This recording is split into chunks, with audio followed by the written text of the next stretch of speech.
Thank you so much for inviting me today, and thank you all for joining this webinar. Very excited to be here.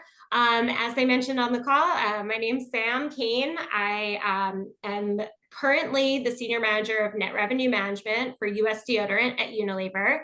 So I'm going to give some background on myself and how I got to this position today, and really excited to share my story as well as some insights about how to start a revenue growth management team and the journey there. So I graduated my undergrad at WashU in St. Louis. I saw some St. Louis in the chat and was very excited about that. And after there, joined L'Oreal as part of their brand management team, working on brands like Maybelline and L'Oreal Paris Hair Care. I then moved over into the world of revenue growth management, which I find to be a very exciting world, as you can tell by my participation on this today, working on promotional strategy as well as the hair color category. I then returned to academia and the world of school to get my MBA at Harvard Business School. And after graduating, joined McKinsey in their New York office, working in their growth marketing and sales practice, but really wanted to return into the world of consumer products and revenue growth management. So went to Hasbro and was leading global pricing for revenue growth management. And now I'm currently at Unilever, working on the deodorant category in the US for net revenue management. Very, very excited to be here today with all of you and share my story, as I said. All right, so today we're going to be talking about launching revenue growth management at a very storied organization. So I had the privilege of working at Hasbro, which is over 100 years old. It's an unbelievable company that has incredible history, incredible brands, which you can see in the graphic to the left.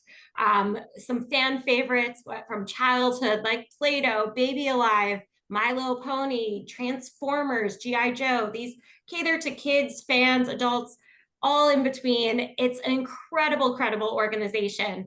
But within 100 years, like many toy companies in the industry, Hasbro had not had revenue growth management as a function as part of their organization. And a few years ago, Hasbro decided to embark on this journey of building out a revenue growth management team, which I'm so excited to have been a part of on the global pricing front. And so today we're going to be talking about what it takes to bring revenue growth management into an organization with lots of history, lots of culture, and ways of working. And how do you successfully embed this new way of thinking, or the way of thinking that we all know and love, into an organization that frankly hadn't seen it before, or hadn't seen it in the way that RGM packages it? So of course, I couldn't resist including some of the Hasbro lore and fandom and brands into this presentation. And when I think about my journey at Hasbro and the journey of launching revenue growth management there, I actually think of it in the structure of 5 of the most favorite Hasbro toys and games out there. So by the end of this presentation, these 5 toys and games are going to be ones you'll never look at the same way, because they're the ones that are going to teach you everything you need to know about successfully integrating RGM into your organization. So with that, let's get started. So when I first got to Hasbro, I found, it's a big organization with very, amazing structures and processes and whatnot, but I needed to play a little game of guess who and identify the power centers of this organization. There's so many incredible people that work at Hasbro, but in order for revenue growth management to be successful there, I needed to figure out who were the people we needed to influence and really become their right-hand partner in this journey. And so to do this, what I started by doing was learning the formal and informal org design of Hasbro through conversations with teammates and cross-functionals.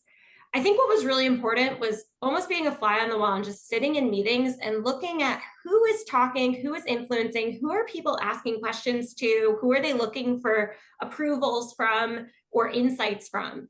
And by observing who are the key decision makers and influencers in these meetings, we were able to deduce who are the people that we really need to get their buy-in to make our initiative of launching RGM a success.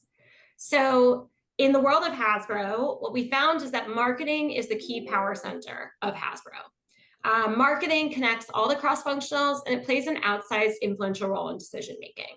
So in order for us to be successful as a revenue growth management team, we need to build trust with them in order to make a big impact on a company performance. That said, it's different everywhere.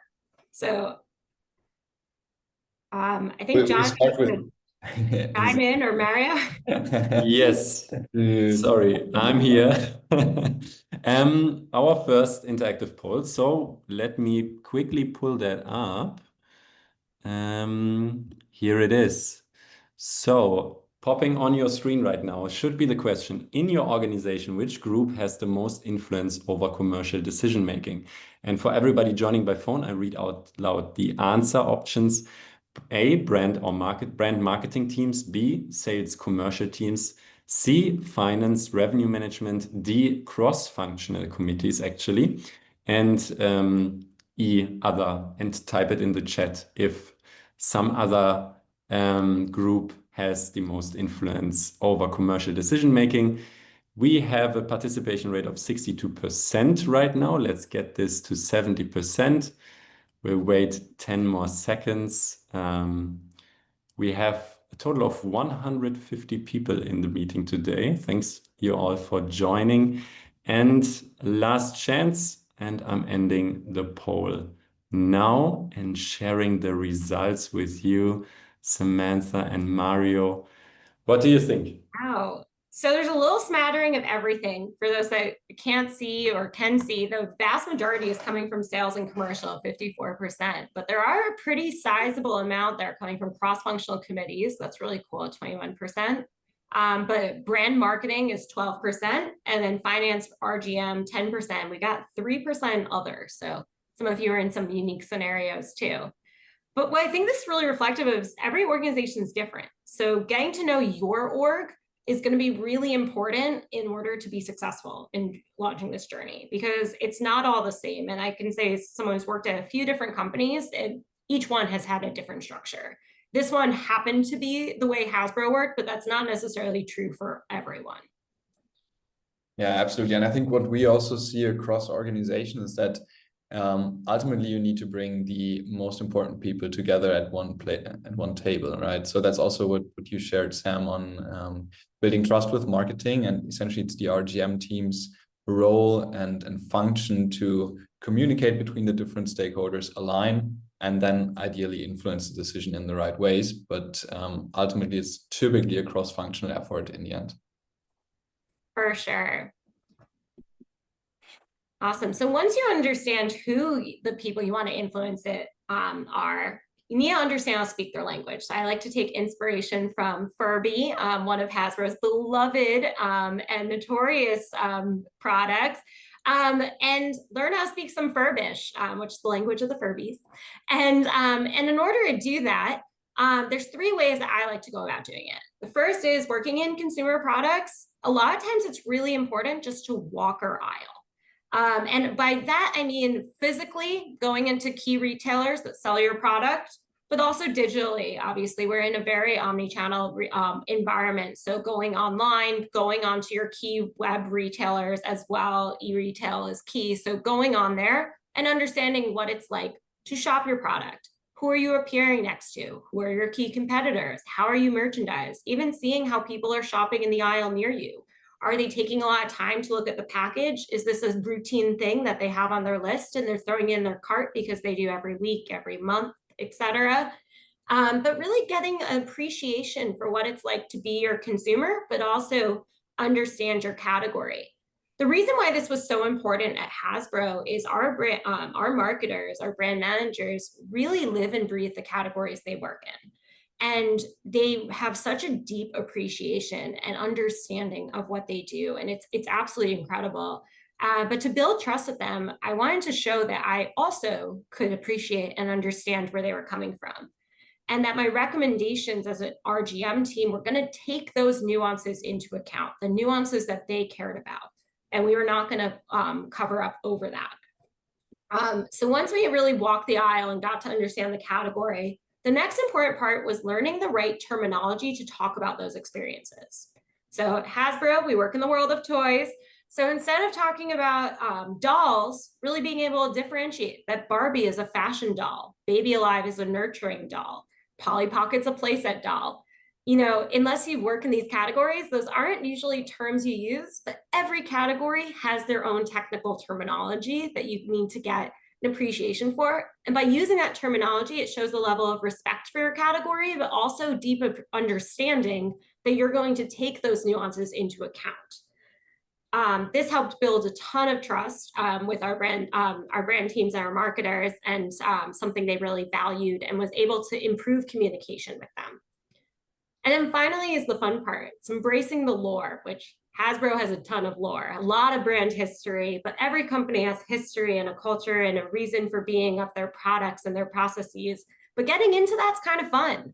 And that can also help you understand where people are coming from with their decision making, but also allow you to talk about your products and about your recommendations as an expert. So in this case, for us, like understanding the hype that was Furby, especially when it first launched, but it's gone through many relaunches and restages. But even things like my Mr. Potato Head being the first toy product that was advertised on television. And also that it actually didn't come with the body. It was intended to be used with an actual potato when it launched. So just having some little nuances here was really powerful in having a deep appreciation for this category. But of course, this is toys and games. You need to figure out what your category is, and what the language that your category speaks is really important too. So the next piece is searching for shared goals. And when I think about this, I kind of thought back to the murder mystery game Clue, and one of the key characters in it, Miss Scarlet, and embracing her methodology to be able to search for those shared goals. So now that we knew who we needed to influence, how to talk to them, we need to figure out how to work with them and what we wanted to work with them on. And what I did for this is I hosted a number of coffee chats with different marketers in the organization. And now RGM, being new to Hasbro, it wasn't, if I went in and just said, what can RGM do for you? They probably wouldn't know, because RGM was a new organization. So they hadn't seen what an RGM output would look like. What are different methodologies and things like that.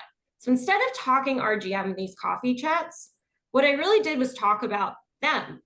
I asked them what they were working on. I talked to them about what goals they were excited about, where they're having challenges, what are the big initiatives for the year, and just got a really strong sense of where the problem areas were, the exciting areas were, and then was able to overlay the key, take the key themes from these and overlay where could RGM best support. So what you see here were the 4 outputs of this, of how RGM Global Pricing was able to support marketing based on what the feedback they gave us of the different things, the challenges and opportunities they had as an organization, and then how we were able to address how RGM could then use our talents and our capabilities to help them be even better at their goals. So finding that sweet spot is so helpful and critical for really embedding this capability into an existing org that doesn't really know what you do yet.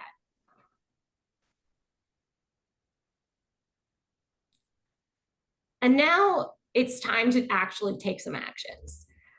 But it's really, really tempting to go all in, go for the biggest, baddest project you can think of. But I like to think about the game Monopoly, which is my personal favorite board game. Every player that starts Monopoly, no matter how good you are, you always have to pass the first square on the board, which is Mediterranean Avenue. It's the lowest price property on the board of Monopoly, and go all the way around the board with increasing property values until you get to the big ticket item, which is Boardwalk, the most expensive property with the highest rent on the board. Similar thing goes for launching a new organization of RGM. You got to start with those small wins. Each small win progressively helps you build trust and progressively helps you build influence within the organization that enables you to successfully land those boardwalk level projects. So as you build around the board, you become more and more influential, take on bigger and bigger projects, but it all starts with that first square. You can't get anywhere without that first square. So I'll share with you how we approach that at Hasbro. So when we thought about it, how we would take on our own Mediterranean Avenue at Hasbro, what we did was the following. First, we embedded ourselves into an existing process. And what that process was is we identified there was this meeting cadence that existed every fall at Hasbro called brand review. Now, because RGM didn't exist at the organization prior, there was no RGM involvement in brand review. But what we decided to do was use this time to share RGM insights. And I truly mean just insights, not recommendations. What we did was we looked at the category and started presenting the category to the brand managers and the marketing team as we would look at it through our RGM lens. What price tiers are growing? How big are they? Where are our competitors playing versus us? And show that to the teams. And the reason why we did this is we wanted to just introduce the vocabulary and methodologies that we are going to use before we start taking it up a notch to create new recommendations. This got teams comfortable with the way we were going to talk to them and also start introducing that language into everyday speech within our conversations at the company.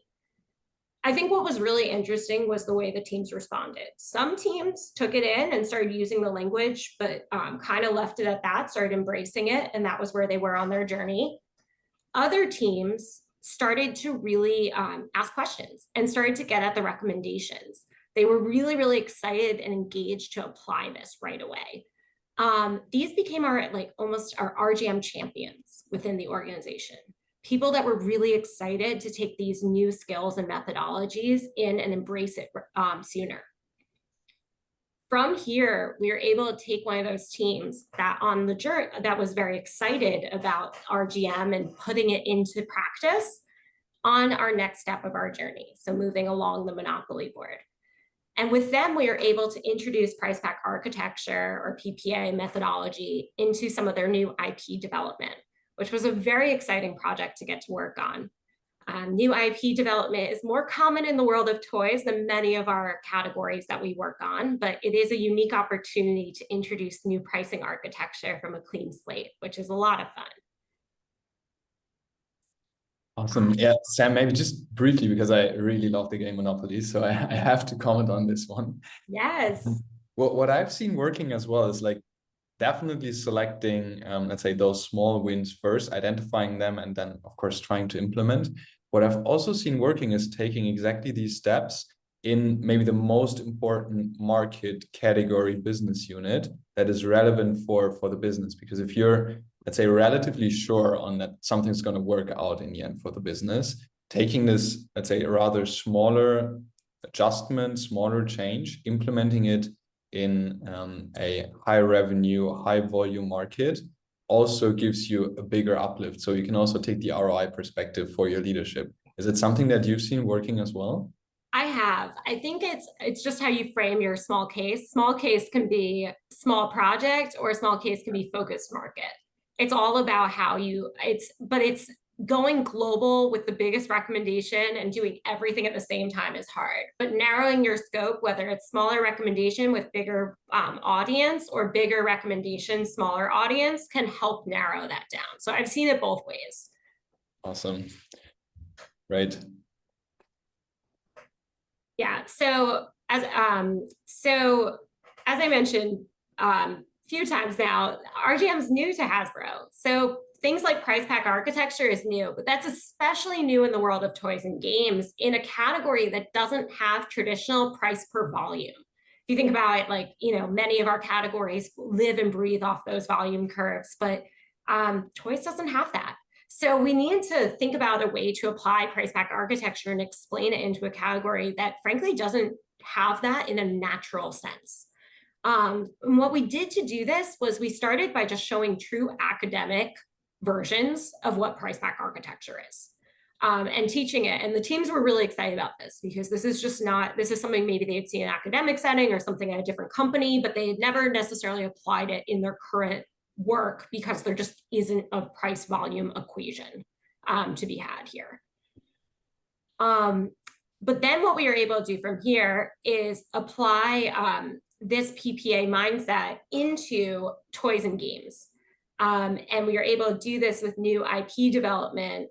If we could flip to the next slide, I think it'll help illustrate it. Thank you.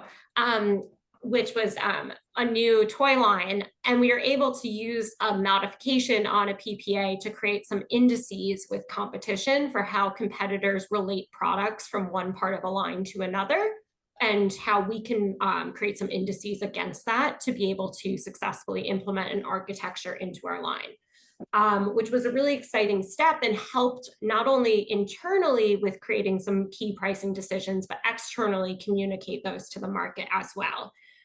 So it was using some of the principles of RGM and introducing it in a clean sheet exercise, which we had the unique opportunity of doing because of the nature of this business where you do create new IPs. But this is something you can do with other existing brands too. It's finding those champions, people who are more engaged in this idea, in the methodologies and ways of working of RGM, and are excited to partner along this journey and create test cases, which can be very impactful for the org. And so with that, once you have those test cases, we can take some inspiration from My Little Pony, which tagline, "Friendship is magic," and spread the word. So what we did is take our test cases and put together a deck, which we were able to share with our organization, of how RGM could support. And we needed to translate the types of analyses we did to the questions that our brand marketers had been asking before we existed, while we existed, et cetera, and show how we could support them on their journey with some key questions. Explain that if their question is how sensitive are consumers to price changes, why an elasticity review or willingness to pay study could be a really helpful methodology to implement that RGM could support with, to help answer some of those concerns or questions. To be able to explain how category insights and pricing trends could be helpful, competitive benchmarking, line price architecture, and introduce what these methodologies were. So when we came with solutions, we also had a translation as to what they were into company speak, but also in reverse, if they had a question, they could consult this and then understand if this was within scope of RGM and what we would be able to help with. It created a cheat sheet that was really impactful and enabled more conversations and more impact throughout the organization. So we were able to expand out of our test case champions into more broader parts of the org, which unlocked the power of RGM at the beginning stages of this journey. Awesome. Thanks so much, Sam. Coming to key takeaways, can you guide us through, let's say, different games that you mentioned here and how you would use them to incorporate and then launch RGM? Of course. So as promised, these 5 games, you're never going to look at them the same way. So when you start at an organization, when you're scaling that 0 to 1 level of RGM, the important things to think about are playing Guess Who. So you're identifying your power centers. Who are the people you need to influence? Taking a cue from Furby and learning some Furbish to learn to speak their language. Whatever your power center is, they have a language that they talk in and that they care about. And being able to communicate with them in that reduces some of the barriers and friction and enables smooth collaboration. Next is taking a cue from Miss Scarlett and at Clue and identifying shared goals. How can you guys run in the same direction and work together so that way your goals are aligned, which will help you both achieve them? If you align those incentive structures, you're more likely to be successful here. Then start with your Mediterranean avenue, identify what small win you want to tackle first. And as Mario mentioned, that small win can be, it doesn't have to be like literally small in dollars per se, it just has to be a focused win. And so sometimes it is a small dollar count, but sometimes it's a focused geography and a big dollar count. It's more about creating the scope so you will be successful and then can share that using the spread the word and friendship is magic of My Little Pony throughout the organization. And this will enable you to build a flywheel of success within your RGM organization and grow it over time. So you'll keep running towards your North Star of, in this case, Boardwalk, but but along the way, you'll be collecting more and more wins, and that will give you the power to be able to make those big organizational changes that will unleash the full potential of RGM at your org. Thank you so much, Sam. I think I will definitely never look at the games way as before. It's a And fun category. yeah, absolutely. And just to shed some light on it, Sam and I met at a conference in New York. I think earlier, was it earlier this year? Yeah, I think so. Yeah, earlier this year. Earlier this year, and I really loved your presentation. So we had to bring you on our webinar series as well. Maybe before we jump into the Q&A part, we have one final question prepared for the audience as well. And Jonathan, I would ask you to come back off the off Yes, with the. here I am. I was in the chat all the time. So now, second and final poll of today. Let me launch it. And you should see it on your screen right now for everybody joining by phone. The question is, what is your biggest challenge when scaling RGM in your organization?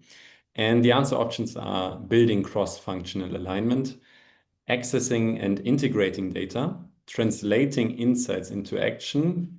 I just shared the webinar recording with Kelly Rohlader from Big, where she talked exactly about this point earlier this year. Securing leadership buy-in is option number D. E is measuring impact effectively. And if you have anything other that is not listed by us here, please type it in the chat. We are at 55% participation rate. I'll give the audience 10 more seconds. Please indicate your biggest challenge, and then I'll share the results. 3, 2, 1. I'm ending the poll now and sharing the results. Samantha, Mario, what are you thinking? I love this because it's like an even split across the board for those that can't see it, almost exactly even across the board, which is, I think, very representative of what it's like to be an RGM. The challenge keeps moving and every organization has a different challenge. And I think if we ask each of us this question each week, it may change. Or everyone's going to jump buckets, but I think you kind of have to take all these into account and know that sometimes the challenge moves, but that doesn't mean it's going to be the challenge forever. We're always just moving as an org and trying to figure out how to best implement these recommendations and get the buy-in that we need. So different pieces become challenging at different times. Yeah, 100%. I think maybe the one takeaway that we have on this, and I think ultimately challenges will always be fluctuating a little bit, but as long as the target is clearly set and you have like this one North Star milestone that everybody is working towards, also the challenges will fall more into place. And I mean, this sounds like super high level, and to some extent it is, because ultimately it is like defined per organization and per industry that you're operating in. But for example, if you think about, let's say, just bluntly speaking, increasing top line in terms of revenue, then there are certain levers that you can pull to achieve that from an RGM side. That requires a certain level of data understanding, that requires a certain level of data access in the first place. And you can essentially come from sort of backwards induction, or you would call it in economics, trying to solve the problem from there, and then essentially get like from one stage to another, and implementing the change as well. So yeah, I think lots of different terms, but it's not surprising to see it almost equally spread out in terms of challenges across the different organizations. So with that, I think we do have a little bit of time for Q&A, and Jonathan, please stop us if we go too deep there. But I'll try to monitor both the chat as well as the Q&A section, because we have some questions in both. And Sam, maybe just to start off with a, let's say, more personal question, actually, to you. How did your MBA benefit your career within RGM? And would you say it was worthwhile? Oh, I loved my MBA experience. That was, I 100%, I'm a very big advocate for that as a career move. It's, I feel lucky that I was able to do that. For me, what it really helped with is understanding the different cross-functionals and the different stakeholders and what they were looking for. So getting that more 360 lens. Without having worked in every single one of those departments, it is impossible to jump between every single department at an organization, but it gives you a nice lens into all of that. I think also understanding what management decision making is like. That was something that I really appreciated about the MBA experience. It also helped me tee up recommendations in a more managerial lens to understand. At the end of the day, we talked about key stakeholders. In this case, it was marketing, but at the end of the day, everything is going to hit some of management decision making. And I think being able to think like a manager and learn what kinds of considerations they're making helps make your recommendations more powerful. So I really enjoyed that experience and found it valuable. Awesome. Yeah, I love it. Given, I mean, your experience before, you've seen both offline and online marketplaces and how to deal with them. There are quite a lot of questions around it in the chat. So I try to stick to, let's say, the most prominent ones.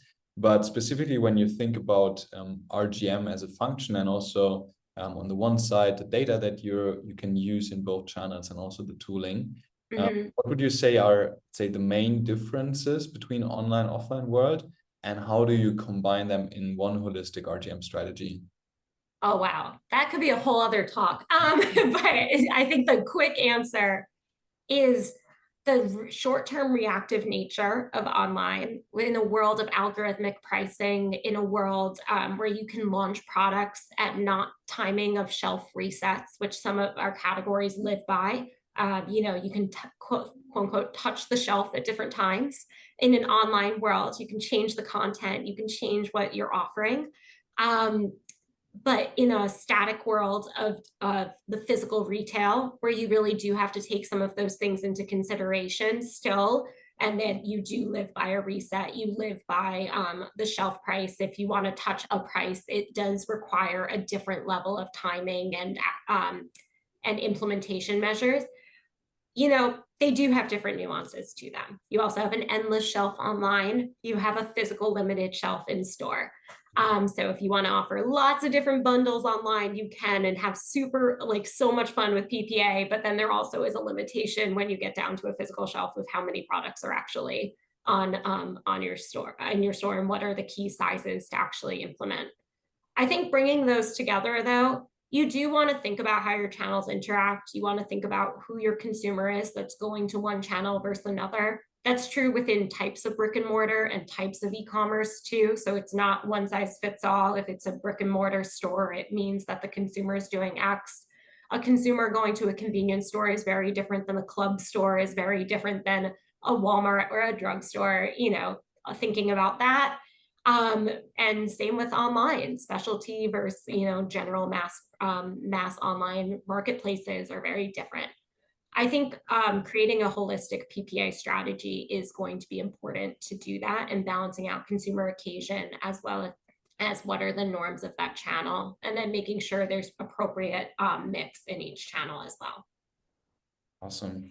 Yeah, I love it. I think one part specifically that you pointed out is like understanding the shopper, understanding the customer helps you in the end also understanding the channel in depth, and then of course aligning strategy to it, aligning actions as a matter of fact to it. And speaking about actions, there was a question on specifically your small win, call it that way. I'm gonna ask anyway, can you elaborate a little bit further what you did exactly, and how did you make it resonate so well internally? Like, what was the let's say attraction factor for management to look at that? So I am a little bit guarded on it because as I hinted on there, I was working on new IP development. This is an intellectual property piece that has not been launched into market. So there is a little bit of limit on what I can say about it. But on the general RGM front, what was really impactful was bringing data to justify some of the decisions that were being made.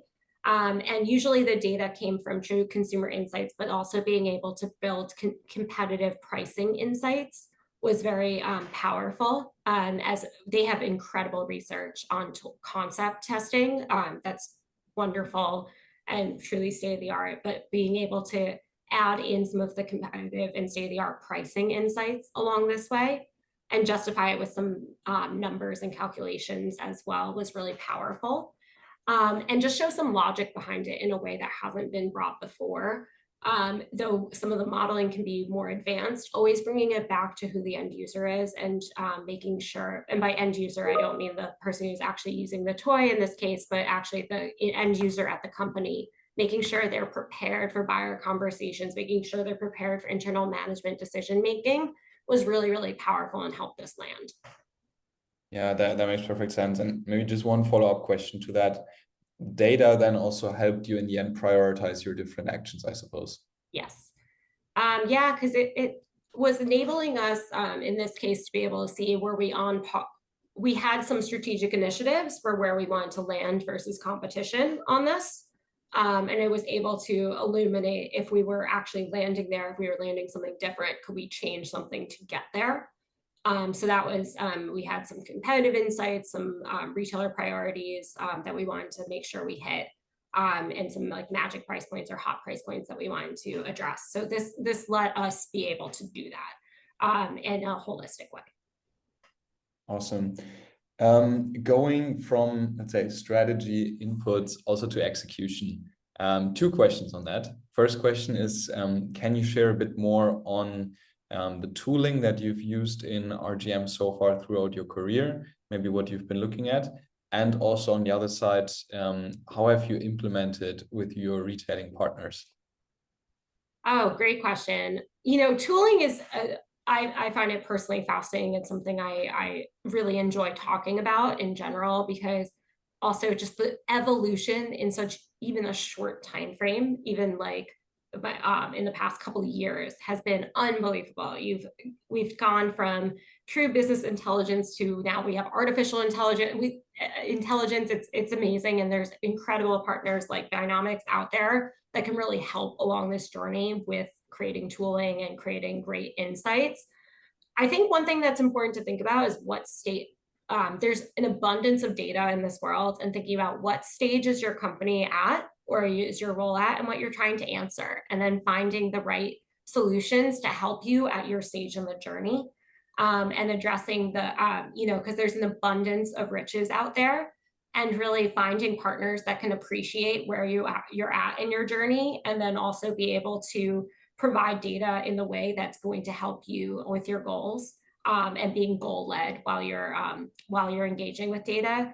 You know, there's great partners out there, and I think that's the way to approach it. Awesome. And that data and these recommendations from the tooling software that you can get, that also helped you, let's say, not only convince, but also build the story together with your retailing partners in the past? So I've used it at different points in the journey.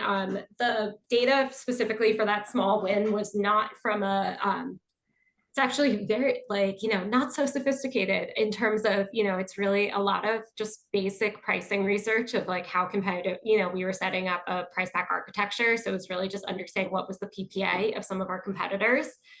So some basic data, but that said, I've done more advanced conversations with retailers too. And I find that retail really appreciates when you bring data to the table, and you know that data can, depending on the level of sophistication of your brand slash company and what stage and what decision you're making, bringing actual research, bringing studies, bringing analytics to the table can be incredibly great tools to be able to talk about, and have seen that been a huge win in buyer meetings and things like that. The example I gave was a more basic, but that said, I've done that at other companies and continue to do that today, where it's much more advanced modeling, much more advanced tooling that drives those recommendations. It kind of just depends on the need case. Amazing. Thank you so much, Sam. I think one final question, and again, it's a personal question again that I'm pulling up. What would be your top three sources, either books, online resources, any type of publishers, to learn about RGM? You know, I think there's it's actually a great point, because it is sometimes hard when you want to search RGM books. I find this as a big reader myself. There's not sometimes there's not great ones. I personally really love reading strategy books, and I think strategy tends to get at a lot. It kind of, RGM is new term, but if you look back at older strategy books, a lot of times RGM topics are covered. Things like books like Good to Great are amazing from a branding perspective. And one I love is about the history of a retailer is just Becoming Trader Joe, about the history of Trader Joe's. Unbelievable book. I personally love to read just industry news and just keeping up whatever's relevant for your industry. When I worked in beauty, publications like Business of Fashion, Women's Wear Daily have incredible insights and, find what's relevant for your industry. And then finally, there's some great podcasts out there too that can be very helpful. Recently went to a taping of Acquired and it was fantastic. And there's also great resources like that. There's less that are RGM branded, except for Binomics has great resources too. But I would say book-wise, there's less like RGM books. But if you look for more strategy books, that would be I think those can be very helpful. Awesome. Yeah, Sam, I think we definitely have to schedule a follow-up chat as well. Acquired is, I think, the podcast that I listen to most. Wonderful. Past year and a half or so. I really love it. Love the level of depth. So a little bit of hidden advertisement here. But if you ever are bored on a long flight, then go ahead and listen to one of the Acquired podcasts. It's amazing. Cool. Again, thank you so much. I think we tried to cover as many questions as possible. The ones that we haven't captured today, I'm very happy to also answer them offline. Afterwards, feel free to send them over, connect with us via LinkedIn, or of course, just through the chat now. We try to collect all of the questions and then make sure to come back to you. Yeah. Again, Sam, thanks a lot for your time. Really appreciate it. And I think we have 2 final slides for Jonathan. One thing left. Thanks so much, Sam. Thanks, Mario, and thanks to the audience for all the great questions. We collected all the questions and we'll make sure to answer them in the follow-up email later this evening. What I wanted to share with you before we end this presentation is our amazing webinars that are coming up. Maybe the originals will remember back in the day, November 2023, when we had our first customer webinar speaking for us with Colin McQuaid from Nestle, talking about also how to launch an effective RGM organization. They became more mature over the past 2 years, and now he's joining our webinar series again and will hold a session on how to scale effective RGM organizations. I looked at the slides, we co-created them. They're from a centralized RGM function to a hybrid one to a fully decentralized RGM function. And I think the story is really, really interesting. Let me share the link to register for the session in the chat right now. We will also include it in the follow-up email. This webinar will be in exactly 3 weeks. So September 10th at 5 p.m. CET and 11 a.m. Eastern time zone. And a week after, usually we do the 3 weeks rhythm, we will have another session planned, this time less theoretical and also not practitioner focused, but really focused on the Binomics tool and how it generates value for different RGM levers and RGM in total. And let me share this tool spotlight session on pricing strategy. It will be about price elasticities. Elasticities are not static, demand is not static, and how Binomics can forecast shopper behavior with high predictive accuracy and how we do it. And yeah, these are the 2 next sessions that we have in 3 and 4 weeks. And if you go to the next and last slide, many of you will probably know that already, but 1st of August or July 31st, we launched an RGM Academy because we collected so much information, so much material over the past years with the webinars, with all the materials that we produce to educate about revenue growth management as a function and how it's going to be involved in our view. And we condensed them in this Binomics RGM Academy on AI for RGM, the first course. And module 1 and 2 are out now. You can register for free, then you get the link. Then you have access to this realm and can find all the materials. And with that, I think I posted a lot of links. I hope Zoom is not banning me from further Zoom webinars without the hyperlinks I'm posting in the chat. But thank you so much, Sam, for joining us today. I think it was an amazing session, and we're so happy to have you here. Oh, thank you so much. This was an incredible opportunity and excited to share this story too. Great. And yeah, thanks to you, Mario, as well for moderating this and doing the Q&A. And thanks to everybody joining today on this Wednesday. We hope you have a rest of an amazing day, a rest of the week. And we hope to catch you in the next one. Make sure to connect with us on LinkedIn and so we can stay in touch. And yeah, thank you so much and hopefully see you soon.